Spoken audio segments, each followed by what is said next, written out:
Welcome to my YouTube channel. आज हम जो पढ़ेंगे वो कंपनी अकाउंट में difference between equity share and preference shares के बारे में पढ़ेंगे। आप लोगों ने पिछली वीडियो के अंदर इक्विटी शेयर्स और प्रेफरेंस शेयर्स का मीनिंग पढ़ा, उसके टाइप्स पढ़े, जिसमें आपने पढ़ा कि what do mean bye preference share and what do mean by equity shares. फिर उसके बाद आपने प्रेफरेंस शेयर्स के कुछ टाइप पढ़े, जिसमें आपने पढ़ा cumulative preference share, non cumulative preference shares, redeemable participating preference share, non participating preference share, redeemable, convertible और नॉन कन्वर्टेबल। आज हम इसका डिफरेंस पढ़ेंगे, इक्विटी शेयर और प्रेफरेंस शेयर के बीच में क्या डिफरेंस है। तो what is the difference between equity share and preference share. Equity share and preference share के बीच में क्या डिफरेंस है, बहुत इंपॉर्टेंट क्वेश्चन है, ये भी ध्यान रखना इस बात का। जो अगला क्वेश्चन जो ये बड़ा इंपॉर्टेंट क्वेश्चन है। तो सबसे पहले है रेट ऑफ डिविडेंड, क्योंकि पिछले चैप्टर के अंदर भी आपको, पिछले वीडियो के अंदर भी आपको बताया था कि रेट ऑफ डिविडेंड की जब बात करते हैं तो प्रेफरेंस शेयर्स पर अगर बात करें, प्रेफरेंस शेयर्स पर रेट ऑफ डिविडेंड जो है वो प्री डिटरमाइंड होता है, जबकि इक्विटी शेयर पर जो है रेट ऑफ डिविडेंड जो है पहले से निर्धारित नहीं होता है। नंबर 2 बात, पेमेंट ऑफ डिविडेंड। आप सभी जानते हैं कि पेमेंट ऑफ डिविडेंड की जब बात करें तो प्रेफरेंस शेयर्स पर जो है वो इक्विटी शेयर होल्डर से पहले जो है डिविडेंड का भुगतान किया जाता है, जबकि इक्विटी शेयर होल्डर्स को प्रेफरेंस शेयर होल्डर से बाद जो है वो डिविडेंड की पेमेंट की जाती है। उसके बाद एरियर्स ऑफ डिविडेंड। आप लोगों ने पढ़ा था कि जो कम्युलेटिव प्रेफरेंस शेयर्स होते हैं, यदि किसी वर्ष कंपनी को लाभ नहीं हो तो प्रेफरेंस शेयर होल्डर्स को जो है वो डिविडेंड का एरियर बनता है अर्थात दिया जाता है जब जिस वर्ष कंपनी को लाभ हो, जबकि इक्विटी शेयर होल्डर्स पर ऐसा कुछ नहीं है। अगली बात करें पेमेंट ऑफ डिविडेंड। मैंने आपको बताया था कि पेमेंट ऑफ डिविडेंड जो है, अगर पेमेंट ऑफ डिविडेंड की बात करें, ये दोबारा रिपीट हुआ शायद, पेमेंट ऑफ डिविडेंड की अगर बात करें तो आप सभी जानते हैं कि इक्विटी शेयर होल्डर्स को जो है पेमेंट जो है डिविडेंड, पेमेंट ऑफ डिविडेंड की बजाय पेमेंट ऑफ कैपिटल यहाँ पर आएगा। तो पेमेंट ऑफ कैपिटल की अगर बात करें तो अगर कंपनी का समापन होता है तो प्रेफरेंस शेयर होल्डर्स को इक्विटी शेयर होल्डर से जो है वो पहले, अगर कंपनी समाप्त होती है तो इक्विटी शेयर होल्डर्स को प्रेफरेंस शेयर होल्डर से पहले, प्रेफरेंस शेयर होल्डर्स को इक्विटी शेयर होल्डर से पहले पेमेंट की जाती है, जबकि इक्विटी शेयर होल्डर्स को जो है कंपनी के समापन की दिशा में अंत में पेमेंट की जाती है। उसके बाद है वोटिंग राइट। वोटिंग राइट की अगर बात करें तो आप सभी जानते हैं कि प्रेफरेंस शेयर होल्डर्स को किसी प्रकार का वोटिंग राइट की नहीं होता है, जबकि इक्विटी शेयर होल्डर्स को जो है वो वोटिंग राइट होता है। कई बार विशेष परिस्थिति में, विशेष परिस्थितियां कैसे आती हैं कि जब कई बार टाई हो जाता है तो ऐसी परिस्थिति में अगर कंपनी चाहे तो प्रेफरेंस शेयर होल्डर्स को भी वोटिंग राइट का अधिकार दे सकती है, अदरवाइज प्रेफरेंस शेयर होल्डर्स को वोटिंग राइट का कोई भी अधिकार नहीं होता है, इक्विटी शेयर होल्डर्स को जो है वोटिंग राइट होता है। उसके बाद बात करें पार्टिसिपेशन इन मैनेजमेंट। आप सभी जानते हैं कि प्रेफरेंस शेयर होल्डर्स को जो है वो मैनेजमेंट में हस्तक्षेप करने का किसी भी प्रकार का अधिकार नहीं है, जबकि इक्विटी शेयर होल्डर्स को जो है मैनेजमेंट में हस्तक्षेप करने का अधिकार है। विशेष परिस्थितियों में यदि प्रेफरेंस शेयर होल्डर्स की जितने भी राइट्स हैं उनका हनन हो रहा हो तो है मैनेजमेंट में हस्तक्षेप कर सकते हैं, अदरवाइज प्रेफरेंस शेयर होल्डर्स को जो है मैनेजमेंट में किसी प्रकार का हस्तक्षेप करने का कोई अधिकार नहीं होता है, जबकि इक्विटी शेयर होल्डर्स को मैनेजमेंट में हस्तक्षेप करने का पूरा अधिकार होता है। उसके बाद अगली बात करें कि रिडम्पशन। आप सभी जानते हैं, मैंने आपको बताया कि redemption means payment of capital. तो आप सभी जानते हैं कि प्रेफरेंस शेयर होल्डर्स को रिडीम किया जा सकता है इसके जीवन काल में, जबकि इक्विटी शेयर होल्डर्स को इसके जीवन काल में रिडीम नहीं किया जा सकता। उसके बाद बात करें कंपल्शन की, तो आप सभी जानते हैं कि प्रेफरेंस शेयर होल्डर्स को निर्मित करना अनिवार्य नहीं है, जबकि इक्विटी शेयर होल्डर्स को निर्मित करना जो है वो अनिवार्य माना जाता है यदि आप कंपनी में हैं। तो इस बात का ध्यान रखें कि ये इसके बीच में डिफरेंस था, जो बड़ा आसान है। Number 1 rate of dividend, number 2 payment of dividend, area of dividend, payment of capital, voting right, participation in management, redemption और कंपल्शन। तो ये आप लोगों ने देखा। उसके बाद हम पढ़ेंगे what do mean by share capital and what are the kinds of share capital. तो what do mean by share capital, company की कुल पूंजी। जैसे आप लोगों को बताया था कि कंपनी की कुल पूंजी को जो है वो क्या कहा जाता है, शेयर कैपिटल। जैसे 1 करोड़ की पूंजी है, इसका मतलब है कि कंपनी की शेयर कैपिटल है, और ये छोटे छोटे हिस्सों में विभाजित होती है।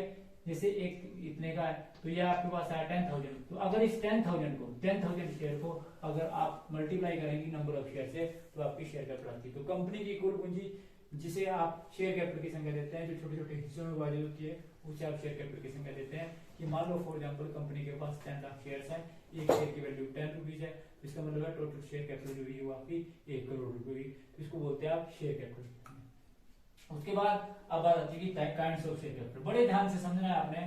तो सबसे पहला काइंड से इसमें एथराइज्ड और रजिस्टर्ड और nominal capital. Authorize capital is also called registered capital, is also called nominal capital. Company की कुल पूंजी, कंपनी की टोटल कैपिटल जिसे कंपनी अपने जीवन काल में निर्मित कर सकती है, उसे आप क्या बोलते हैं, रजिस्टर्ड कैपिटल, नॉमिनल कैपिटल या इश्यूड कैपिटल की संख्या देते हैं। कि जैसे आपको पता है कि कंपनी की कुल पूंजी 1 करोड़ रुपए की है, इसका मतलब है कंपनी की कुल पूंजी 1 करोड़ मानी जाएगी। इसको आप एथराइज कैपिटल या रजिस्टर्ड कैपिटल या नॉमिनल कैपिटल की संख्या देते हैं। उसके बाद इश्यूड कैपिटल, नंबर 2 है आपका वह है इश्यूड कैपिटल। क्योंकि रजिस्टर्ड कैपिटल, एथराइज कैपिटल और नॉमिनल कैपिटल को 2 भागों में बांटा जाता है, एक इश्यूड और एक अनइश्यूड। तो दूसरा टाइप जो इसका वो इश्यूड कैपिटल, कि कंपनी की कुल पूंजी, रजिस्टर्ड कैपिटल का वह भाग, नॉमिनल कैपिटल का वह भाग जिसे जनता को निर्गमित किया जाता है, उसे आप इश्यूड कैपिटल की संख्या देते हैं।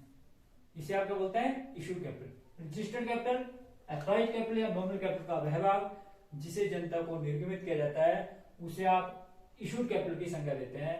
जैसे मान लो फॉर एग्जांपल अब आपको 1 करोड़ की आवश्यकता नहीं है, बल्कि आपको 90 लाख की आवश्यकता है, तो आप क्या करेंगे, 90 लाख शेयर जो है जनता को निर्गमित करेंगे और एक शेयर की वैल्यू 10 रुपए, मतलब 9 लाख जो है शेयर जनता को इशू करेंगे, एक शेयर की वैल्यू 10 रुपए, तो आपके पास 90 लाख रुपए देंगे जितने की आवश्यकता होती है।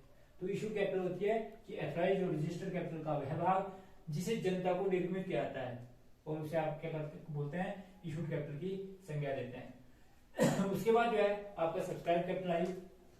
तो इशूड कैपिटल का वह भाग, इशूड कैपिटल का वह भाग जिसे आप जनता से मंगवाते हैं, इशूड कैपिटल का वह भाग जिसे जनता देना स्वीकार करती है। अब आपने मान लो फॉर एग्जांपल आपने 9 लाख शेयर इशू किए और जनता से आपको 8 लाख शेयरों के ही पैसे आए, यानी कि 80 लाख रुपए ही आए, तो ऐसी कंडीशन में अंडर सब्सक्रिप्शन हुई, मतलब जनता ने स्वीकार किया, कितने शेयरों को स्वीकार किया, जितने आपने इशू किए जनता ने उससे कम के लिए आवेदन किया, तो उसको बोलते हैं अंडर सब्सक्रिप्शन। और अगर ये सब्सक्रिप्शन जो और हो जाती है, और का मतलब होता है कि जितने शेयर आपने इशू किए जनता उससे अधिक के लिए आवेदन कर देती है। कि मान लो फॉर एग्जांपल आपने तो 9 लाख शेयर इशू किए थे, जनता 11 लाख के लिए दे देती है, तो आपके पास तो 1 करोड़ 10 लाख रुपए आ गए। तो इसका कंडीशन में आपका मतलब सब्सक्रिप्शन का मतलब होता है कि इशूड कैपिटल का वह भाग जिसे जनता लेना स्वीकार करती है, उसका बोलते हैं सब्सक्राइब कैपिटल। क्या बोलते हैं, सब्सक्राइब कैपिटल। तो ये उसके बाद अगला कैपिटल है जी आपकी called up capital. Subscribe capital का वह भाग जिसे जनता से मंगवाया जाता है, सब्सक्राइब कैपिटल का वह भाग जिसे जनता से मंगाया जाता है। ये नहीं भी आपने 9 लाख के शेयर इशू कर दिए और आपके पास 11 लाख के लिए एप्लीकेशन आ गई, तो आप उतना मंगा नहीं सकते हैं, जितने आपने इशू किए उससे ज्यादा आप मंगा नहीं सकते ध्यान रखना इस बात का। क्योंकि और अगर आपने जनता ने कम के लिए आवेदन किया तो आपको उतने ही मंगाने पड़ेंगे, और सब्सक्रिप्शन की कंडीशन में आप उसको कम कर देंगे, मंगाएंगे आप उतने जितने की आपको आवश्यकता है, क्योंकि आपने जनता को निर्गमित की जितने की आपको आवश्यकता थी। परंतु अंडर सब्सक्रिप्शन की कंडीशन में मान लो आपने तो 9 लाख के शेयर इशू किए और जनता से जो आवेदन आ गया आपके 8 लाख के ही, तो इसका मतलब है कि आपको 8 लाख ही मंगाने पड़ेंगे। तो यहाँ ये समझना जरूरी है कि कॉल्ड अप कैपिटल का वह भाग, सब्सक्राइब कैपिटल का वह भाग जिससे आप जनता से मंगाते हैं, उसको बोलते हैं कॉल्ड अप कैपिटल। उसके बाद आती है पेड अप कैपिटल, जिसका हम डिटेल में भी आपको इसका प्रैक्टिकल कराएंगे, तब भी आपको समझाएंगे। तो पेड अप कैपिटल क्या होती है कि कॉल्ड अप कैपिटल का वह भाग जिसे जनता देना स्वीकार करती है। अब ये जरूरी नहीं है कि बाद में किसी का मूड देने दे, वो सारे पैसे ना दे, तो जो पैसा आपको नहीं आता उसको आप कॉल की संख्या देते हैं। और कॉल्ड अप कैपिटल का वह भाग जिसे जनता देना स्वीकार करती है, उसे आप पेड अप कैपिटल की संख्या देते हैं। और लास्ट कैपिटल जो है आपका रिजर्व कैपिटल है। तो रिजर्व कैपिटल से आप क्या समझते हैं, अनइश्यूड कैपिटल का वह भाग, क्योंकि मैंने आपको बताया यहाँ पर जो कैपिटल जो है ना, इश्यूड कैपिटल यानी कि रजिस्टर्ड कैपिटल, उसको 2 भागों में बांटते हैं, एक इश्यूड और एक अनइश्यूड। तो इश्यूड कैपिटल का वह भाग जो केवल मात्र कंपनी के समापन की दशा में, अन्य किसी भी दशा में नहीं मंगाया जाता।